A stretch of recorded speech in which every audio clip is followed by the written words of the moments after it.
Howdy, everybody. My name is Brooke Arrington, and I'm currently a community director over in Lechner McFadden on the north side. Hi, everyone. My name is Matt Lander, and I'm currently the community director here in Kruger Hall. So we welcome you to the Resident Advisor Informational session, and we hope to provide you some information on what it means to be an RA with the Department of Residence Life. So to start us off, we have a committee of individuals that are on the RA Selection and Recruitment Committee, and so we all work to help provide you all the information that you need, answer any questions that you have, as well as help facilitate all of the interview process, which we will go over here in a little bit. So, Matt, take it away. Awesome. So what is a resident advisor? A resident advisor is a live-in student staff leader within the residence halls on campus. They're responsible for building community, upholding policy, and serving as a resource to all the residents within the community that they are appointed to. Yeah, so why should you become an RA? So there's so many different reasons, but we've kind of summed it up into four. So really, we talk about that Aggie experience, right? And so you have that opportunity to help your residents identify what their Aggie experience is going to look like here in College Station.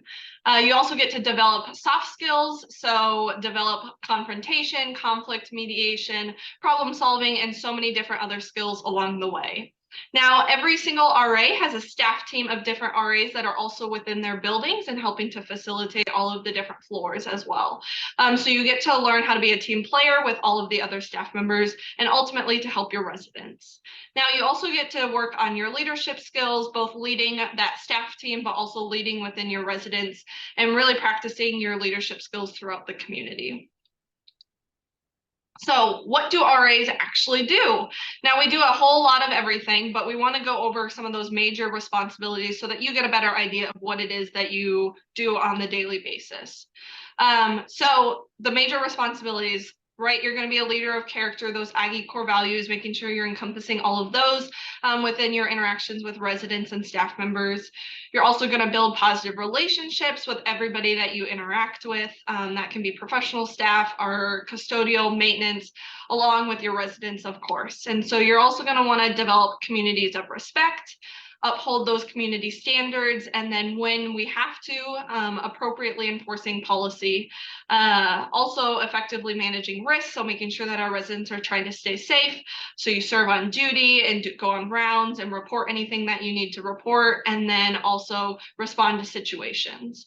So a lot of times we actually do a lot of administrative stuff as well that people don't necessarily see because we have to document a lot of the interactions and different things that we have to do. So making sure that you're doing that in a timely manner. And then we also have a lot of different living learning programs on campus. So if you are in a building that has a living learning program, then you might have to directly work with them as well. So it's important to keep a positive relationship with them as well. All right, so what are some of the position requirements? So first and foremost, all RAs must be full-time students in good standing as defined by Texas A&M and their academic college. So they are required to meet a minimum of a 2.25 cumulative grade point ratio and as well as a 2.0 semester GPA at the same time of applying and throughout the term of employment. Initial appointment of RAs will be for one academic year at a time, and then reporting for work prior to RA training remaining until after the hall is closed, both semesters, fall and spring, and then any other dates specified by the Department of Residence Life. Yeah, so first semester RAs should not carry an academic course load of more than 16 credit hours. This is just because we want to make sure that you have enough time to dedicate to the job and kind of figure out exactly what your work style is going to look like. Now, returning RAs can go up in credit hours more than 16, but you're going to want to get prior permission from your supervisors and just make sure, have a conversation about how you've been able to handle that in the past. Like Matt said earlier, you do live on campus and have assigned room. So it's an expectation that you are living in that room during your employment. And so resignation or termination from the RA position does not release you from that housing contract that you sign at the beginning. And then you are responsible for the payment of rent. Our last slide for position requirements. You are responsible for knowing, abiding by, and also enforcing and upholding all the published student rules, including departmental policies and procedures listed as in the Residence Hall Handbook and the Aggie Honor Code book. Participate in all scheduled RA training sessions. We have training in both the fall and the spring. If there are activities and organizations that conflict with RA training, you are expected to prioritize RA training over those other responsibilities. If hired, you have to provide proof of identity. So this includes a social security number as part of that. And then employment and eligibility and a past background check are also required. And then lastly, RAs report to their supervisor, and that might include a graduate hall director, a graduate resident manager, or a community director or resident manager, depending on where you're placed. Yes, so currently the reimbursement for being an RA is about an average of $920 a month stipend, but you also get 15% off of housing, rent, and meals. And so this is subject to change each year as well, so keep that in mind. But those working Thanksgiving break, winter break, spring break, can receive supplement stipend based off of the number of days that you worked, as well as what the department identifies as that daily rate. And so, like I said, some of those averages might change year to year, semester to semester, because it also depends on your years of service, performance evaluation, supervisor recommendations, and then ultimately the available funds that our department has.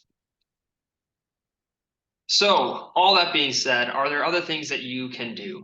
So for additional employment opportunities, additional employment from a non-state of Texas employer must seek approval from their supervisor prior to on hours that they are allowed to work. And then people that are hired for the RA position cannot student teach, intern, or co-op during their term of employment.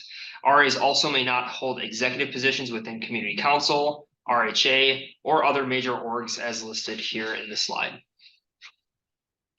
Yes. So now how are RAs selected? So it depends on the strength of your application. So when you're filling out those essay questions, make sure you're putting a lot of thought and effort into that, because we do look at those.